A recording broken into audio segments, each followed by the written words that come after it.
Podemos. Mensagem 59. Em louvor do equilíbrio.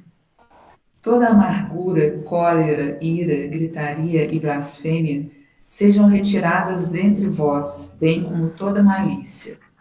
Paulo, carta aos Efésios, capítulo 4, versículo 31. Na própria senda comum, surpreendemos a lição do equilíbrio que exclui todo assalto da violência e qualquer devoção à imundície. Das cidades litorâneas, diques reprimem o mar furioso, prevenindo calamidades e arrasamentos.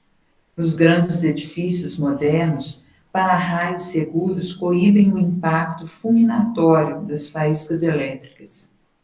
Desde tempos longevos, esgotos sólidos extraem detritos do pouso humano. Cada templo doméstico possui sistemas habituais de limpeza. Entretanto, no campo do espírito, o homem desavisado acalenta nas fibras do próprio ser o lodo da maledicência e o lixo da mágoa, libertando os raios da blasfêmia e a onda letal da ira, ferindo os outros e atormentando a si mesmo. Quantas enfermidades nascem dos pântanos da amargura e quantos crimes se configuram no extravasamento da cólera, impossível enumerá-los. Se a mensagem do Evangelho te anuncia as boas novas da redenção, foge assim ao domínio da viciação e da crueldade. À frente da irritação e do desalento, da agressividade e da injúria, oferece o dom inefável de tua paz, falando para o bem ou silenciando na grande compreensão, porque em ti, que guardas o nome do Cristo empenhado na própria vida, o reino do amor deve começar. Amado Mestre Jesus, é com o coração agradecido ao Pai que começamos mais um estudo das cartas de Paulo. Cartas endereçadas a corações tão longevos, de mais de 2000 anos, mas que ecoam em nossos hoje ainda. Abençoa, Jesus, o momento de estudo que vamos começar, nos intuindo, nos esclarecendo cada vez mais a respeito da boa nova do teu Evangelho, através das palavras de Paulo. Abençoa a todos do grupo, seus respectivos lares, e que a luz emanada aqui pelos amigos espirituais que nos acompanham possam se prolongar até as nossas convivências no lar. Fica conosco, Jesus, abençoe este estudo, assim seja. Muito bem. Muito boa noite para todos.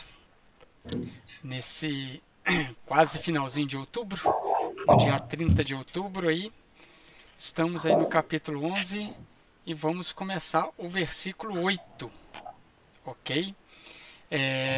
Iniciamos o versículo 11 semana passada, o capítulo 11 semana passada. Falamos e comentamos bastante sobre a questão do véu, sobre a questão das tradições muçulmanas, das tradições judaicas, e que Paulo ali ele não tinha pretensão de mudar essas tradições, e ele envolveu energias naquilo que ele poderia mudar, mas aquilo que não era escopo, aquilo que não ia agregar valor e que até denotava um determinado respeito, um determinado pudor para a questão do véu, para algumas questões tradicionais, ele as manteve.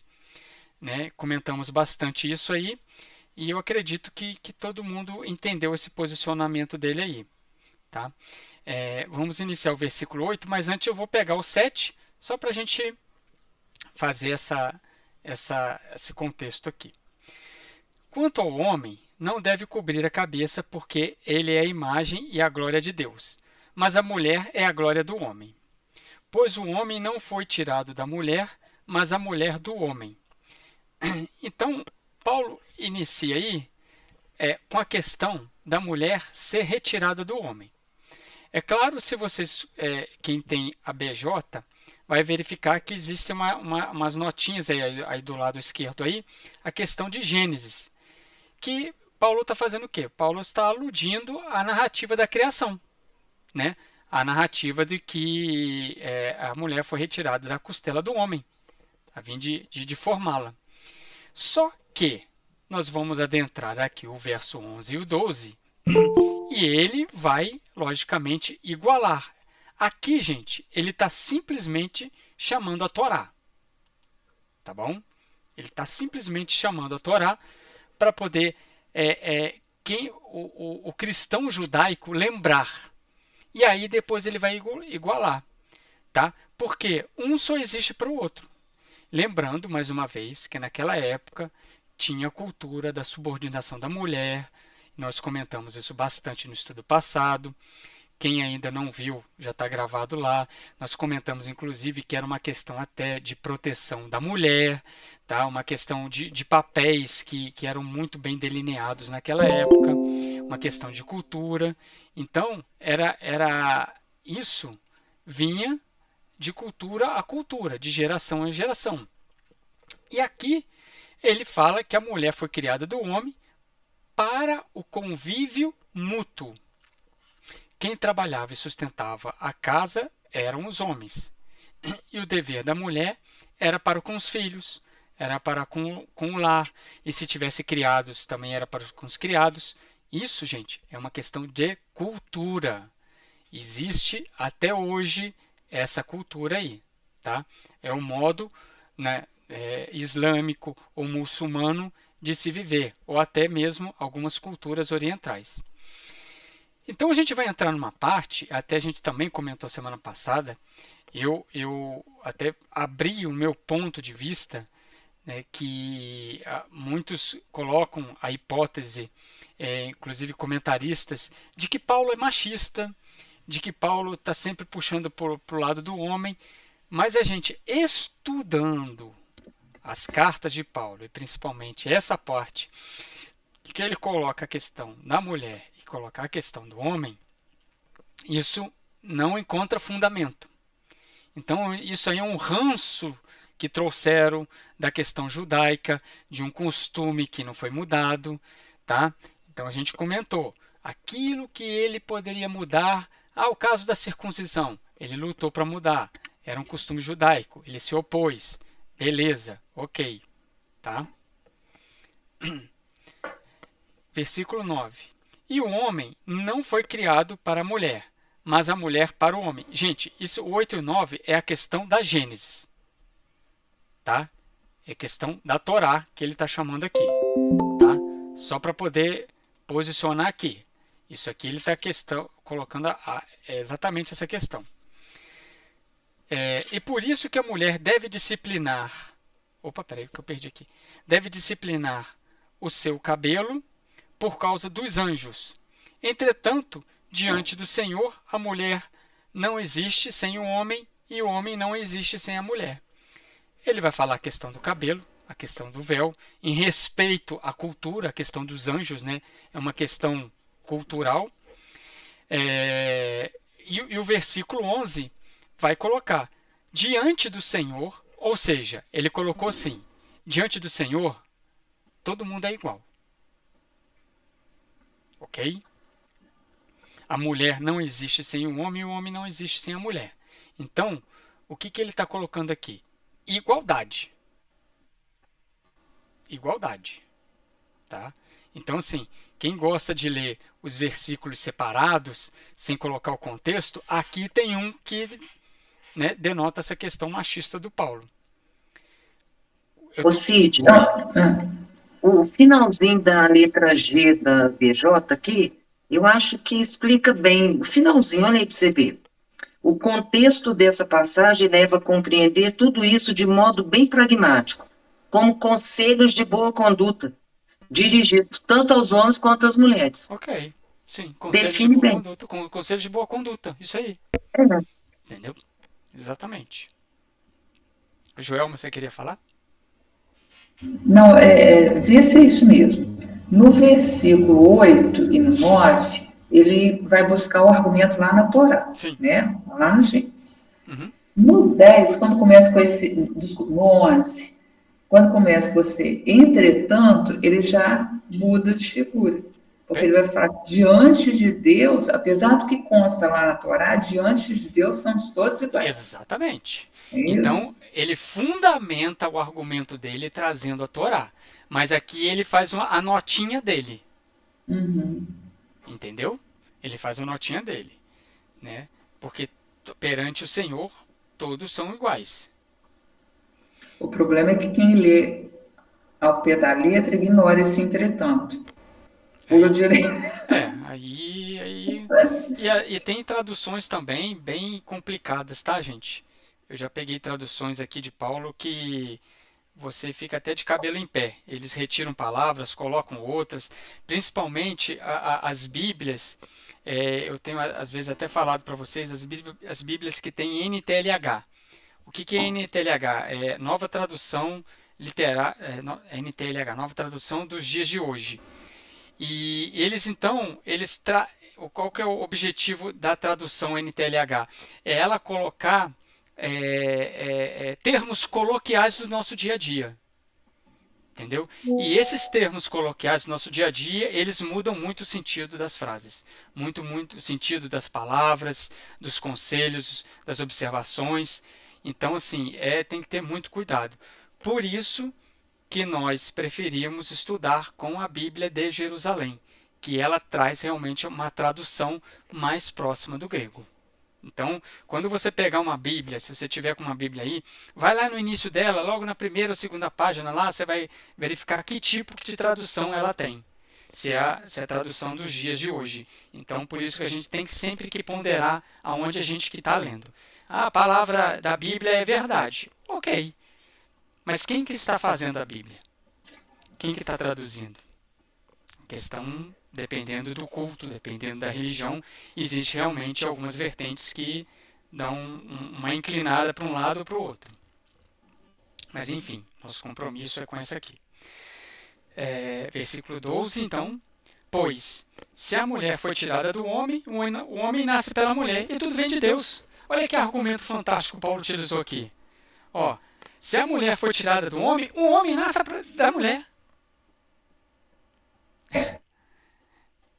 Na notinha I, explica isso. Sim. Paulo utiliza esta realidade biológica providencial para refutar o uso dos gênios, capítulo 2, versículo 21 e 23, como argumento a favor da subordinação da mulher. Perfeito. Olha o argumento que Paulo utilizou da biologia humana. Isso aqui, gente, vocês podem sublinhar que isso aqui é inédito. Isso aqui é inédito. É como se ele estivesse refutando um item da Torá. Ele está chamando a biologia. Olha, a mulher foi tirada do homem, mas o homem nasce da mulher, e os dois perante Deus são iguais. E tudo vem de Deus. Ele, na verdade, o versículo 11, o versículo 12, ele é um pouco ao contrário do 11. Ele só mudou o argumento para dizer que todo mundo é igual. Todos nós somos iguais. Ele só mudou o argumento. Pode continuar, gente? Bora lá, hein? Julgai por vós mesmos. Será conveniente que a mulher olhe a Deus sem estar coberta de véu? A natureza mesma não vos ensina que é desonroso para o homem trazer cabelos compridos? Ao passo que para a mulher é glória ter longa cabeleira, porque a cabeleira lhe foi dada como véu? Se, no entanto, alguém quiser contestar, não temos esse costume, nem tampouco as igrejas de Deus. Então, olha só o que ele está colocando. Ele está fechando essa questão. Ele está colocando o posicionamento da cultura, o cabelo longo que a mulher tem que ter, o cabelo longo que o homem pode ter e ele vai ser conhecido como um homossexual, alguma coisa assim, entendeu? Que era da cultura deles. Então, ele no versículo 16, ele está fechando isso aqui, dizendo, se você tiver objeção, nós não vamos discutir. Por quê? Porque a gente não tem esse costume. É interessante aí que ele usa a palavra costume, porque costume é algo passageiro. Depende do contexto, né? Então, assim, ele deixa em aberto, de certa forma. Não, mas se algum dia mudar isso, né? Tudo bem. Deixa aberto, tá? Então, assim, Paulo está encerrando aqui a polêmica do véu. Ele foi perguntado, ele foi questionado, ele respondeu. E isso é a soma das polêmicas, porque ele vai entrar em outra polêmica aqui, talvez até mais importante, tá? Mais importante, porque é muito parecido com o que a gente viu lá na carta aos Romanos. As divisões por causa do alimento. Aqui estava havendo divisões por causa das opiniões sobre a alimentação. Então, sim, versículo 16, encerrei. Essa é a minha opinião, essa é a minha observação, essa é a minha recomendação. Sede meus imitadores. Ok, não vou polemizar, não vou discutir. Ele encerrou. Tá? Então, no versículo 17 até o versículo 22, ele vai demonstrar outra polêmica, outro momento. Ele vai demonstrar um momento que era para ser de comunhão e ter uma unidade espiritual ali, e estava havendo partidos sem preocupação, sem unção religiosa nenhuma. Pode falar, Verônica. A questão da desonra do homem com cabelos compridos. Jesus não tinha cabelos compridos? Ele era nazareno. Aí não Nazareno tinha cabelos compridos. Tem. Pois é, mas aí não está inserido nesse contexto, não? Não. Esse então seria só os nazarenos. Não, mas esse que ele está falando, que seria desonroso ter cabelo comprido, que etnia que seria? Seria o próprio judaico. Até gentil, até o povo gentil com esse formato de cabelo comprido entendia que ele era da área homossexual. Tá. Isso era cultura então, também. Isso era cultura, pois é, mas é uma cultura, mas tinha uma certa diferenciação regional. Não era geral. Nem tanto. Ali a diferença seria só para os nazarenos. Mas aqui, nessa cultura de Corinto, não. Ali seria o cabelo comprido, dava a entender isso mesmo. E nos nazarenos era um costume normal e natural. Sim. E como é que eles eram encarados diante dos outros? Também com essa naturalidade? Não entendi. Diante de quem? Dos outros, dos gentios, dos outros judeus. Os nazarenos? Isso, que eu estou pensando que já teria mais uma represália contra Jesus pela polêmica do cabelo. Mas a polêmica do cabelo era tão pouco em prol do que tudo que ele estava mostrando e demonstrando lá. Mas eles pegavam às vezes na linha da túnica, né? Então assim, Jesus não chegou nem a entrar nesse mundo aqui. Nem entrar nesse mundo. Entendeu? Então essas pessoas também não questionariam isso por causa da origem dele. Exatamente. Por causa da origem dele. Entendi. Inclusive, se eu não me engano, Verônica, se você pegar os nazarenos na introdução do Evangelho segundo o Espiritismo, está escrito isso.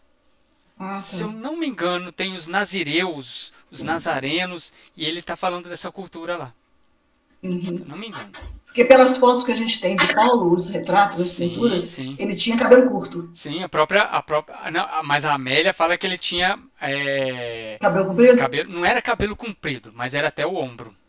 Ela fala até do cor do cabelo dele, cabelo de cor de ouro velho e tal, a barba, entendeu? Ela não é cabelo comprido, assim, aquele cabelo igual às mulheres, mas ele tinha um cabelo chegando até os ombros.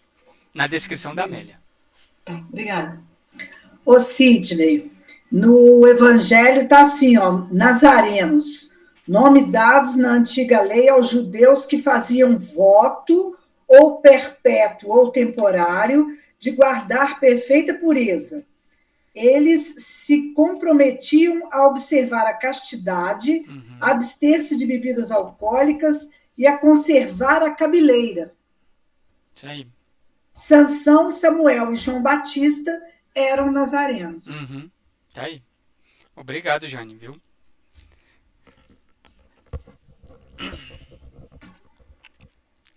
Então vamos lá. Na BJ aqui, o título é A Ceia do Senhor. Vocês repararam que esse título aqui da BJ ele colocou entre aspas, né? Porque era para ser a ceia do Senhor e não estava sendo a ceia do Senhor. Essa é a polêmica. Tá? Primeira coisa, vamos fazer um contexto igual a gente fez lá do véu.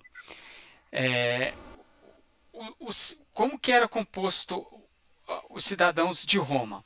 Vocês tinham os cidadãos de alta classe, você tinha os livres, né, os profissionais autônomos, e você tinha os escravos.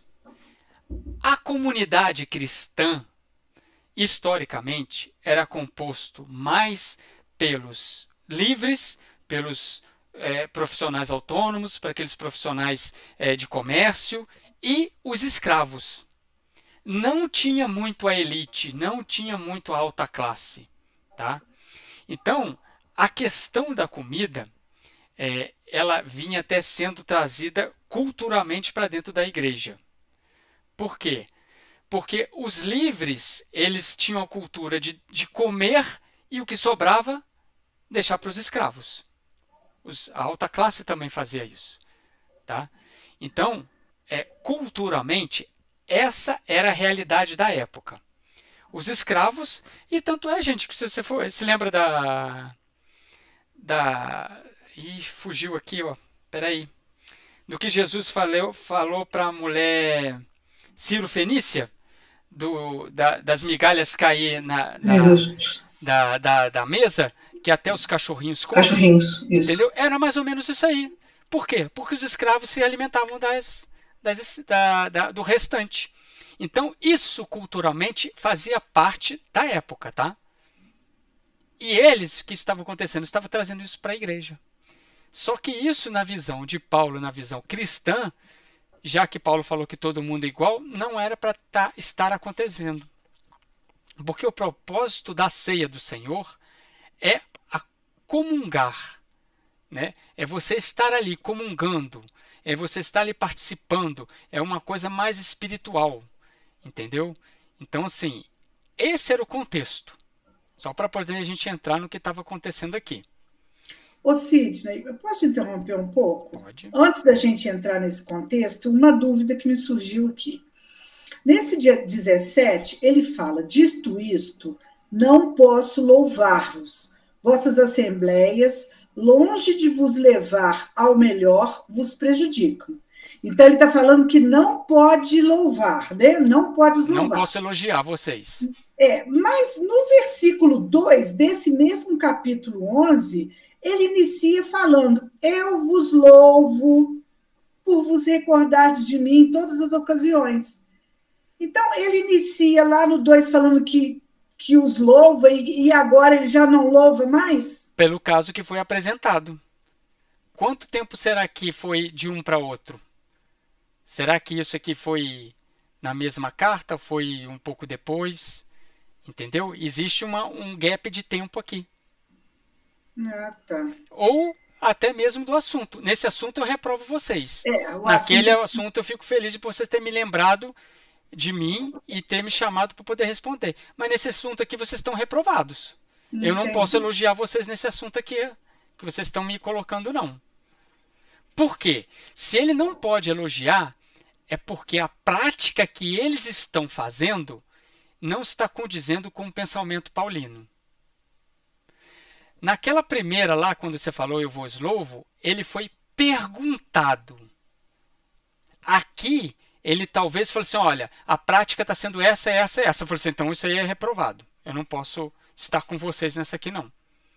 Por isso que ele vai falar algumas coisas aqui, até de Jesus. É porque ele inicia falando, dito isto, então dá a impressão que foi logo em seguida. Sim, pode ser. Pode ser, isso aqui a gente não sabe. Desse início aí, dito isto. Ou seja, depois de falar tudo aquilo... Pode ser. Não tem, isso aqui a gente não tem essa relação. Porque o assunto é diferente. Mas o assunto está reprovado. Aquele assunto está reprovado. Entendi. Tá? Então ele está falando assim, eu não posso te elogiar. Tá? Então, sim, naquele contexto, naquela cultura, eles eram muito mais sociáveis na alimentação. Era um costume deles. eles se reuniam, vários grupos se reuniam e cada um trazia um alimento. Cada um trazia um alimento. Essa maneira de reunir, de cada um trazer um alimento, era chamada de festa ágape, festa amor. Ou seja, né, todo mundo trazia algum alimento, trazia alguma bebida. Contribuía com alguma coisa. E hoje a gente faz isso, né? A gente faz isso na FEAC quando tem, né, o seminário lá, cada um contribui com alguma coisa. Aquilo ali eles chamavam de festa do amor, festa ágape. Todo mundo contribuindo para que todos possam aproveitar. Tá? Então isso também estava sendo uma prática dos cristãos daquela igreja primitiva ali. Ou seja, os mais abastados levavam uma alimentação melhor e os escravos levavam o que podiam. Eles levavam o que podiam. O objetivo era todo mundo sentar à mesa e todo mundo compartilhava daquele momento. Só que na igreja de Corinto isso não estava acontecendo. A gente falou, existiam os ricos, existiam os escravos, os pobres. Então alguns levavam muitos e outros com muita dificuldade estavam colaborando com alguma coisa. Ou seja, a religiosidade daquele compartilhamento estava sendo perdida. Por quê? Eu trouxe isso, eu vou comer isso. Não, você trouxe pouco, você come aquilo ali que você traz. Você não vai para comer do que eu trouxe, não. Né? E aí caía na ostentação, né? Eu trouxe mais. Mas aí estava acontecendo isso. Aí o pobre se sentiu humilhado. Não é o objetivo. Por isso que ele não vai louvar. Por isso que ele está reprovando. Isso não é o objetivo de compartilhar. Isso não é o objetivo daquela ceia. Por isso que Paulo vai citar a ceia do Senhor. Por quê? A ceia do Senhor simboliza a unidade. Exatamente. Né? A igualdade. Isso, compartilhamento. Entre eles. Isso aí. Tá? Então, a gente tinha o quê? Qual que os problemas estavam acontecendo? A gente tinha essas divisões que a gente acabou de falar. Tá? Primeiro problema. O segundo problema, esses ricos estavam levando muitos alimentos e estavam numa ingestão de vinhos e de alimentos muito grande. Tá? Eles estavam, é isso que a gente está falando, está levando só para eles. E com isso tem o terceiro problema, que era uma consequência. Os pobres, né, que foi que Jesus veio para eles, estavam totalmente sendo desprezados dessa alimentação.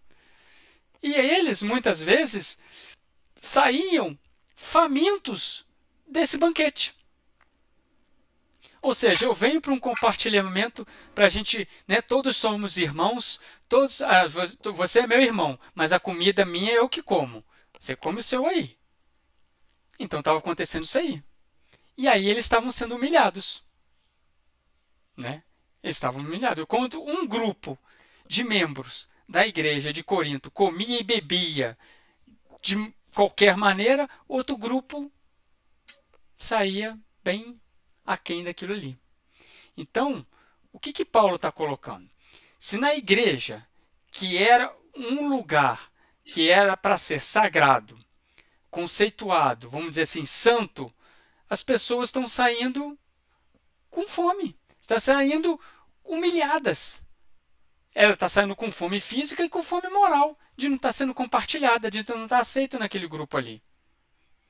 Então, a igreja, que era um único lugar em que nós podemos nos reunir e tirar totalmente as nossas diferenças, não quero saber se você é juiz, se você é isso, se você é aquilo. Aqui todo mundo vai compartilhar o mesmo ambiente, a mesma alimentação. Ficar junto sem preconceito, sem divisões.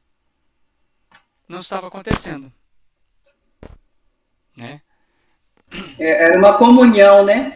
Era para ser uma comunhão. Uma comunhão. Exatamente. E não acontece. Era para ser. Então, essa é o que Paulo estava reprovando. E aí, como a Jane colocou no versículo 18, em primeiro lugar, ouço dizer que quando vos reunis em assembleia, há entre vós divisões. E, em parte, o creio. Ele sabia da realidade. Ele que fundou aquela igreja. Então, quando ele vira e fala assim, ouço dizer, é o tempo presente, é agora. Está acontecendo agora. tá? Mas ele é muito sutil para não ferir o brilho de quem estava escutando, né? Ele começa assim, né? Para depois dar aquela puxada aqui. É preciso que haja até mesmo cisões entre vós, a fim de que se tornem manifestos entre vós aqueles que são comprovados. Olha que dizer interessante de Paulo. É preciso que haja cisões entre vós. Por que ele fala isso? Gente, isso é a diversidade de carismas. É preciso, existem diferentes de opiniões, né? Quando a gente se reúne em grupo, não tem, eu acredito nisso aqui, minha opinião é essa aqui, né? Mas todo mundo no final, a gente aceita a opinião um do outro. Sobre agora, sobre o que é correto, sobre a unidade, isso Paulo vai combater. Mas a diferença de opinião sempre vai existir, gente. Sempre vai existir diferença de opinião. Tá? E existe um Emmanuel nesse versículo, confirma para mim. É o Caminho, Verdade e Vida, capítulo 36. Não sei se alguém pegou esse Emmanuel aí. Sim, heresias. Isso. Por que eu chamei esse Emmanuel? Porque o Emmanuel vai tratar dessas cisões. O Emmanuel, nessa mensagem, vai falar que a gente tem que acolher a todos. Temos responsabilidades com a nossa fé, mas sem criticar, sem ferir, sem humilhar as pessoas. E o Emmanuel coloca aí na mensagem: Jesus nos disse que os seus discípulos seriam conhecidos pelo muito se amarem. E eles estão praticando isso aqui? E nós espíritas estamos praticando isso também?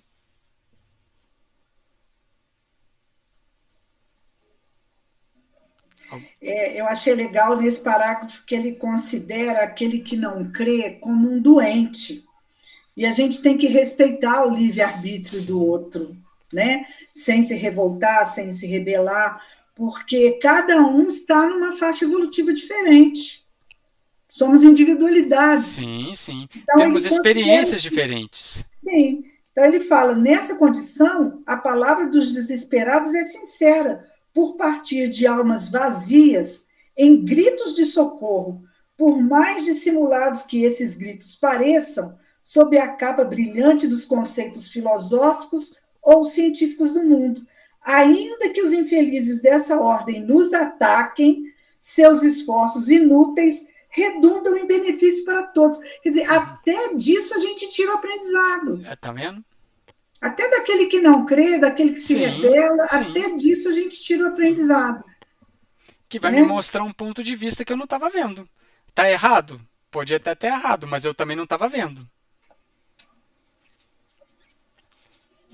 Então, Emmanuel aí nessa mensagem... No último parágrafo, ele chama essa necessidade que a gente tem de convencer os outros de presunção. É uma presunção sua achar que todos pensam da mesma forma. De convencer todo mundo do seu pensamento. Sim. E sendo que no Colégio Apostólico de Jesus havia diferença de pensamentos. Tanto que um traiu e o outro negou. Havia diferença de pensamentos. E Jesus respeitou eles. Alertou. Alertou Pedro, alertou Judas, avisou-os, né, todos os dois. E teve a diferença, gente. E a última frase dele é perfeita. Recebamos-los como irmãos e estejamos convictos de que o Pai fará o resto. Entrega na mão de Deus. Para que discutir? Para que se rebelar? Para que, a discórdia? No final, Deus faz na criatura, no momento certo, ele vai descobrir, né? Entrega para Deus. Agora, no versículo 20, ele vai entrar. Ele fez a introduçãozinha dele, né? Foi bem suave. Agora ele vai entrar no problema. Quando, pois, vos reunis, o que fazeis não é comer a ceia do Senhor? Não é comer a ceia do Senhor? Cada um se apressa por comer a sua própria ceia. E enquanto um passa fome, o outro fica embriagado. Olha só. Agora ele já alertou o que está acontecendo. É o que a gente falou, o contexto era esse. Eu trago o meu alimento e eu me alimento do meu alimento. Enquanto o outro, que era para compartilhar, ele está passando fome. E assim eu ainda fico embriagado com o vinho que trago. E ele, olha o reforço do Paulo no 22. Não tendes casas para comer e beber? Ou seja, faz isso dentro de casa. Ou desprezais a igreja de Deus e quereis envergonhar aqueles que nada têm? Que vos direi, hei de louvar-vos? Não. Nesse ponto não vos louvo, tá vendo? Não tem que aprovar vocês estão fazendo coisa errada. Né? E se bobear, se Paulo participasse até desses banquetes, ele ia sair até com fome. O que Paulo ia trazer? O que Paulo tinha para trazer? Né? Então, aqui no versículo 20, só voltando aqui, ele começa a apertar. E aí ele vai falar da ceia do Senhor. Tá? Mas tenho certeza que ele não está falando da manifestação física. Ele está falando da atmosfera espiritual, ele está falando da comunhão, ele está falando do acolhimento que teve, né? Ele está falando do sentido espiritual. Ele não está falando... Aí, Cid, né? Boa demais. Qual? A ceia própria de cada um é posta em contraste com a ceia do Senhor, que exige celebração comum no amor e repele as divisões inspiradas pelo egoísmo. É isso aí. Perfeito. Qual que é essa letrinha? A. A letrinha A. Letra A. Tá. Tá. Eu fiquei pensando aqui na questão da nutrição, né? Porque o Paulo está falando do alimento. O sentido espiritual que eu consegui pegar foi que aqueles que levam a comida, eles têm o alimento físico, mas estão desnutridos espiritualmente. E o Paulo vai justamente falar da importância dessa nutrição. Porque muitas vezes tem o alimento, mas ele não nutre. Não é verdade? Então, assim, quando ele vai falar da ceia do Senhor, o que Jesus fez? Nutriu espiritualmente cada um. Até nós, chegando até nós hoje, não é isso? Sim. E a gente não comungou daquela parte material, mas do ensino religioso espiritual. Né? Perfeito. E a gente acaba fazendo uma diferença, porque aqueles que estavam fazendo dessa prática, né, se alimentando, se embebedando, eles saíam, né, cheios, mas não plenos. E aqueles que talvez estão sendo humilhados vão sair com fome, mas com a consciência tranquila. Olha a diferença, olha o cruzamento. Tá vendo? Por isso que ele está exaltando aqui e nos alertando da ceia do Senhor. E é o que ele vai falar aqui no versículo 23. Com efeito, eu mesmo recebi do Senhor o que vos transmiti. Na noite que foi entregue o Senhor Jesus, na noite que foi entregue, o Senhor Jesus tomou o pão. E depois de dar graças, partiu e disse: isto é meu corpo que é para vós. Fazis isto em memória de mim. Olha só como que ele está chamando. E aqui, gente, tem um item que deixa todos os comentaristas das cartas de Paulo com uma pulga atrás da orelha. Todos eles que eu li, eles não conseguem entender como que Paulo está citando o Evangelho de Mateus. Eles não sabem como que Paulo está citando o Evangelho de Mateus. Ele não participou e para eles, é claro, se você olhar historicamente aí, o Evangelho de Mateus só foi muito para frente. Só que Paulo, a gente por Paulo Estevão sabia que ele tinha as anotações de Levi. Isso mesmo. Então, eu achei isso aqui super interessante, porque eles não entendem.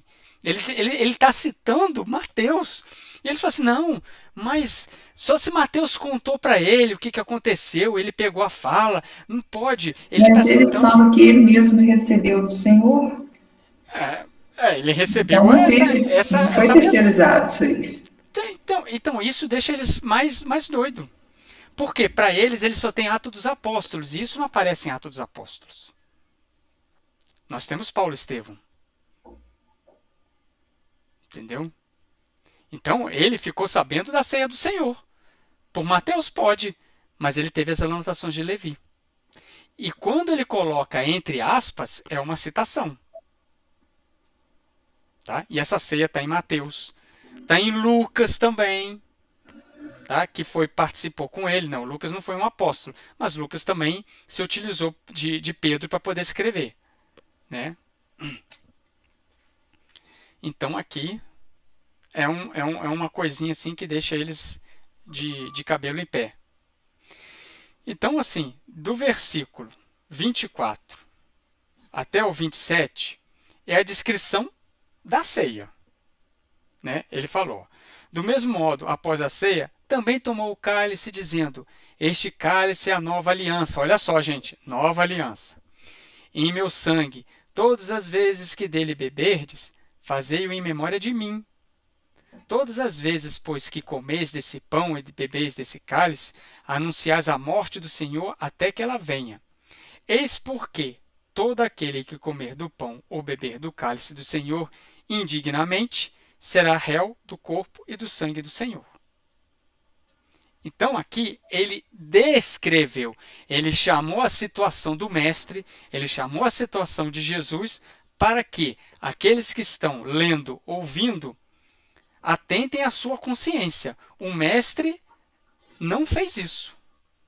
Ele repartiu e falou assim: esse é meu corpo, esse é meu sangue. Ele está repartindo, ele está compartilhando.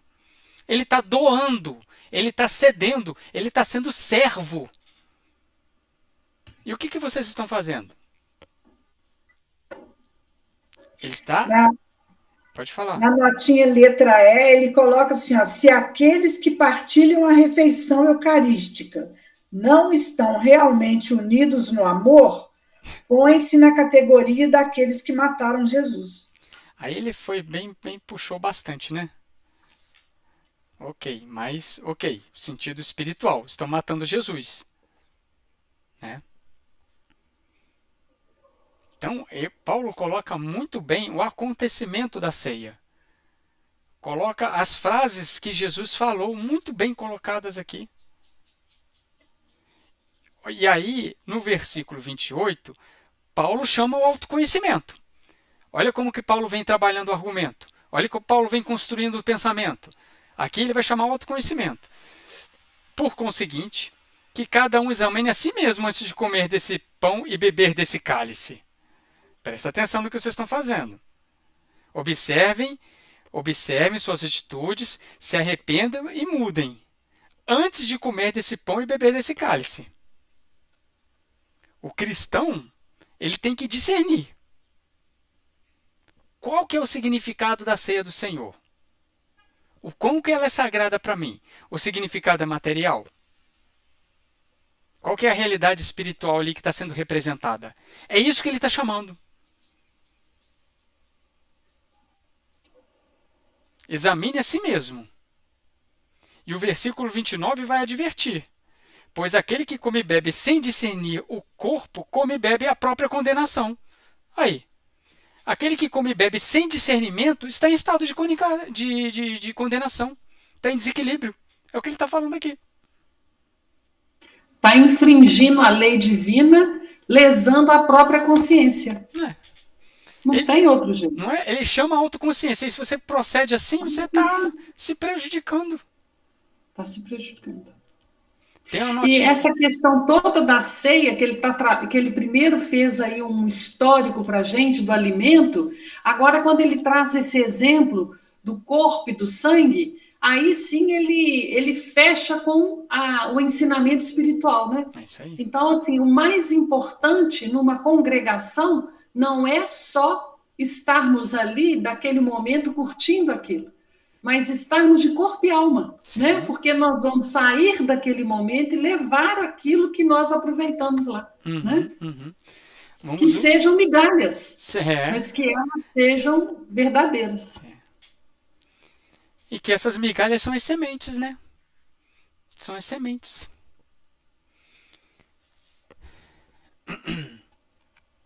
Continua ele aqui, ó. Eis porque há entre vós tantos débeis e enfermos, e muitos morreram. Morreram disso, gente. Morreram de falta de discernimento e por causa disso se embebedaram, comeram, e tudo. Eles estão morrendo por causa disso. Se nós examinássemos a nós mesmos, olha que coisa bacana, gente. Adoro quando Paulo fala uma frase igualzinha da doutrina espírita, né? Chega até a emocionar. Se nós examinássemos a nós mesmos, não seríamos julgados. Não seríamos julgados. Por quê? Por nós, pela nossa consciência. Aquilo que fica ardendo aqui dentro. Eu estou fazendo coisa errada. Ah, mas eu vou fazer. Mas aquilo ali fica. Fica ali. Fica ali. Você está fazendo. Você está sendo julgado por você mesmo. A gente não vai para um tribunal. Olha só. Mas por seus julgamentos o Senhor nos corrige, para que não sejamos condenados com o mundo. Ou seja, me alertou. Opa, estou fazendo coisa errada. Eu vou me corrigir. Eu vou me corrigir. O julgamento do Senhor está aqui, gente. O julgamento do Senhor é a consciência. Para que não sejamos condenados pelo mundo. Por quê? Porque se eu continuar daquela maneira, a minha condenação vai ser a morte. A minha condenação vai ser a morte. O julgamento do Senhor é interno. O julgamento do mundo externo. Mas o julgamento do Senhor que vai delinear a nossa prática, os nossos valores. Eu lembrei aqui agora da parábola dos talentos. Nessa condenação, nós perdemos todas essas oportunidades. Nós perdemos a oportunidade do discernimento. Então, o que é necessário? Uma nova reencarnação, novos momentos, outra oportunidade de reeducação. Né? Uhum. E é interessante, Márcia, você apontar para a palavra talento, porque a gente pensa em talentos, às vezes, assim, eu tenho talento para música, eu tenho talento para ferramenta, eu tenho para as artes. Mas e o talento do discernimento? E o talento do autoconhecimento? E como que eu posso multiplicar isso? E o talento do bom senso, gente? E o talento da instrução? Isso todo mundo pode ter. Isso aqui é universal. Então, quando você o livre-arbítrio, né? Que a razão nos possibilitou, todo mundo tem. Todo mundo tem. Então, porque você vira e fala assim, não, um tem para música, eu tenho. Mas, gente, e o talento universal que Deus nos deu? Autoconhecimento, aprimoramento. Né? Pode falar dele. Aí é a gente agir, né? É ficar em movimento. E aí tem uma mensagem lá do NEP, da Joana de Ângelo, do Espírito de Vida, que chama Preguiça. E ela faz citação a essa passagem, o 11:30. E é bem grande o texto, mas eu grifei aqui, aprimore os sentimentos e cultiva a mente a si mesmo, permitindo somente os valores ponderáveis e expressivos para a autorrealização. Uhum. Muito bom, autorrealização, tá vendo? Acertou em cheio aí. Muito bom, Deli. Jaque?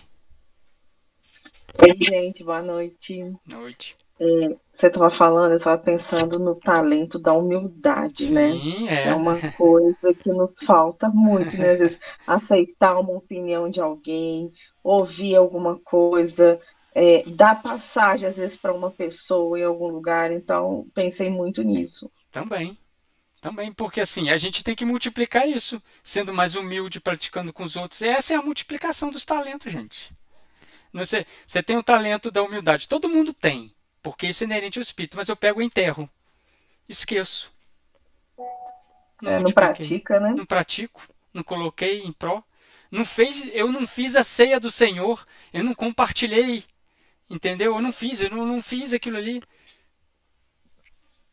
Muito bom as observações. E no final é aquela questão, né? Se a gente não aprende com o amor, nós vamos aprender com a dor. Aí vai ser julgado pelo mundo. Aí você vai ser condenado pelo mundo. É condenação aí pelo mundo. Vai se ralar aí. Vai espiar, vai sofrer. Isso aí é a condenação, é o exterior. É o exterior. Interessante que ele aqui deixa clara a necessidade da nova aliança. Né? Então, desde sempre nós estamos trazendo aqui no estudo o novo homem, né? Ficarmos livres das paixões. Então, essa aliança é a aliança com o homem novo que ele realmente está mostrando. E da onde tirar isso? Da consciência, onde nós temos os ensinamentos, né? Nossa, Márcia, eu ia falar da nova aliança, eu tinha até esquecido, eu tinha até assinalado aqui, você lembrou. Porque essa é a aliança do autoconhecimento. É o que Jesus nos colocou. Gente, quando Jesus vira e fala assim, vai e não peques mais. O pecado, ele vai acontecer, o erro vai acontecer externamente, mas antes ele vai acontecer aqui. Aquilo ali é um chamamento para o seu autoconhecimento. Vai, não peques mais, vai, não erres mais. É um chamamento. É um chamamento para o autoconhecimento. Essa é a nova aliança, porque nunca antes alguém tinha falado daquela maneira. E nesse desdobrar que Paulo está tecendo aqui, nesse grande colar que Paulo está colocando, faz uma introdução, cita Jesus, né? Quando você lê isso aqui, para aqueles que estavam praticando, realmente é um momento para você falar assim, agora a gente tem que mudar. A gente tem que mudar. É um convite à mudança. É um convite à transformação. É o convite ao julgamento do Senhor, que nos está colocando no caminho da redenção. E encerrando ele aqui, ó. Portanto, meus irmãos, quando vos reunirdes para a ceia, esperai uns aos outros. Se alguém tem fome, coma em sua casa, a fim de que não vos reunais para a vossa condenação. Então, se você está com muita fome, faz uma boquinha lá na sua casa. Gente, olha onde Paulo entra. Na prática, se você vem com muita fome, não, come alguma coisinha em casa lá e aqui você compartilha. Olha onde Paulo, o caminho que Paulo entra. É quase manual de regras de etiqueta. Manual do bom proceder na igreja de Corinto. Entendeu? 10 passos para você comer e beber bem com seus irmãozinhos. Tá? Se alguém tem fome, come em sua casa, a fim de que não vos reunais para a vossa condenação. Quanto ao mais, eu determinarei quando aí chegar. Olha só. Então aqui eu já dei uma recomendação, mas quando eu estiver aí eu vou ver. Aí eu quero ver se vocês mudaram, o que está acontecendo. Não é assim não. Aqui, ó, pode comer o franguinho do irmão que trouxe um franguinho aqui, ó. Pode comer aqui. Não, vamos dividir isso aqui. Né? Então ele dá o recado e fala, quanto mais eu determinarei quando aí chegar, tá? Ó, tá avisado. Fiquem de olho ali, mudem agora. Porque na próxima refeição, quando eu estiver aí, eu vou observar isso aí. Então observe como que Paulo ele consegue tecer, gente, de um problema, uma baita lição moral.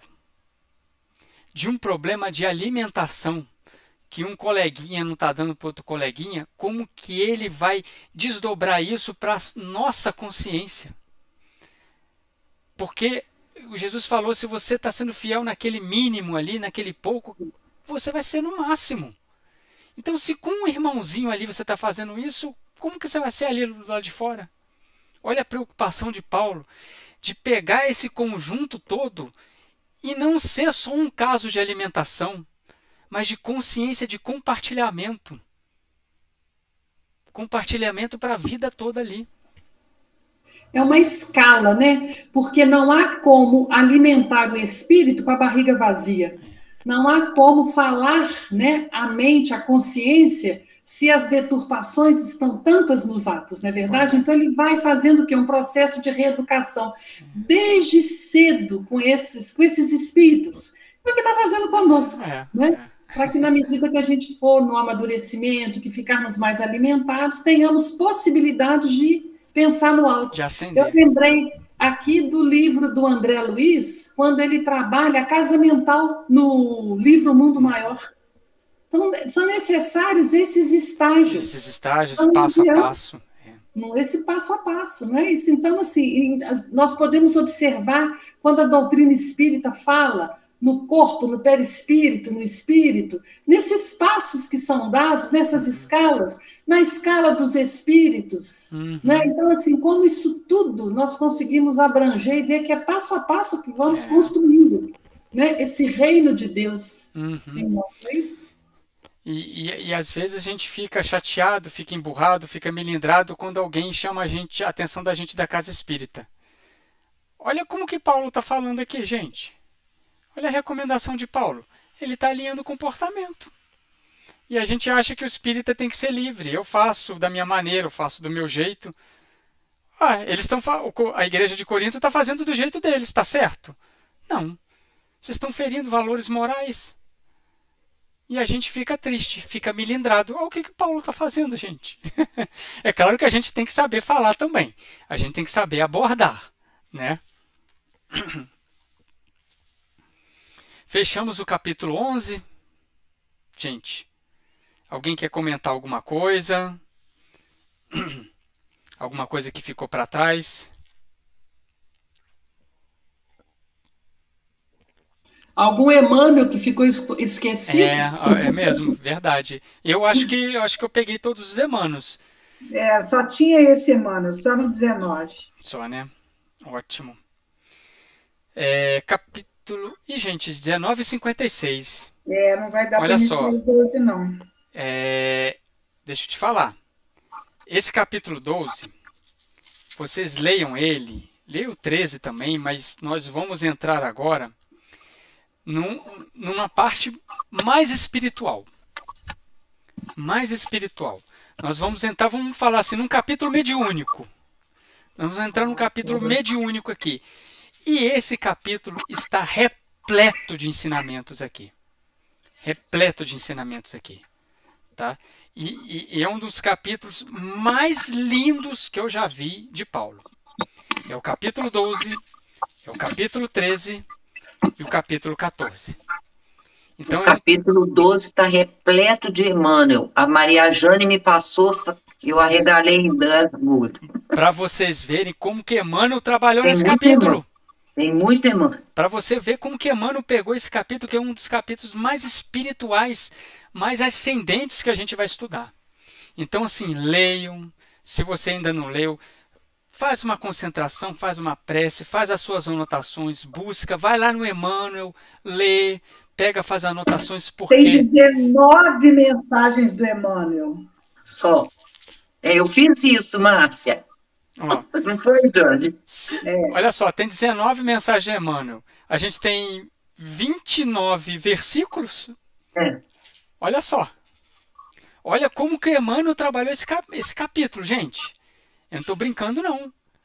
É um capítulo, assim, de emocionar. É muito bonito. Muito bonito mesmo. Tá? Sabe o que nós podemos fazer? Nós podemos olhar para nós hoje, tirarmos uma fotografia de nós, cada um de si.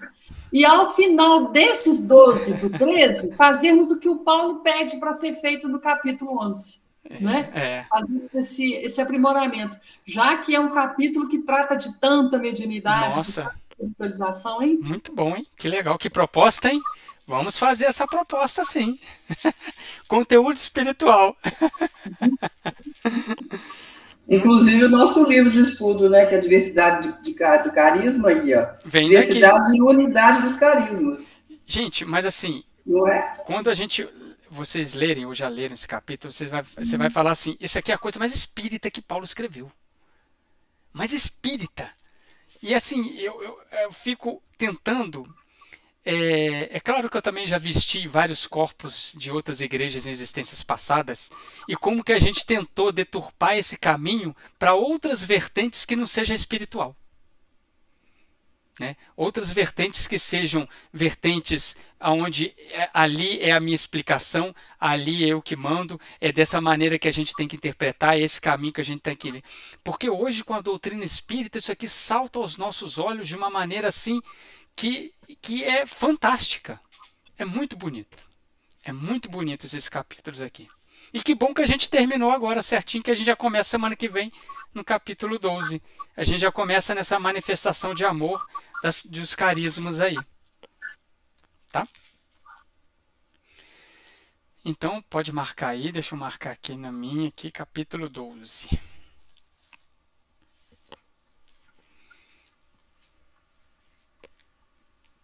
Muito bem. Tranquilos? Alguém... Leiam os Emmanuels, gente. Os Emmanuels estão aí para poder nos ajudar. tá? Precisamos que vocês participem mais com os Emmanuels, que é negligenciar Emmanuel nesses capítulos aí, nessas mensagens aí, a gente perdeu uma boa parte das mensagens aí. Ok? Certinho? Muito bom. Tem um voluntário para prece para nós, para poder fechar? Tranquilo? Márcia, você pode fazer para nós, fazendo uma gentileza? Posso sim. Obrigado. Então vamos aproveitar esse momento tão bendito, agradecermos a Deus, nosso Pai de amor, de misericórdia, por estarmos neste momento, nesse grupo, buscando a nossa reeducação, a renovação dos nossos valores, o fortalecimento da nossa fé. Agradecemos esse Espírito tão amigo de Jesus e que entregou a sua vida a Ele e está disponível a nós, cristãos, espíritas, abrindo os nossos olhos, os nossos ouvidos com os seus ensinamentos, com os seus escritos. Então, Jesus, temos muito a agradecer e que Deus, nosso Pai misericordioso, continue envolvendo a toda a humanidade, para que a cada passo estejamos melhores, sejamos mais dóceis e que a manifestação do amor habite os nossos sentimentos, para assim sermos hoje melhor do que ontem e amanhã melhor do que hoje. Abençoa o nosso grupo, que durante essa semana possamos vibrar uns pelos outros e estarmos com o nosso coração aberto para os ensinamentos que nos aguardam no decorrer da semana, iniciados a partir de então. Por tudo, Jesus, por tudo, Senhor da vida, damos graças. Abençoa-nos, que assim seja. Assim seja. Muito bom, gente. Excelente. Boa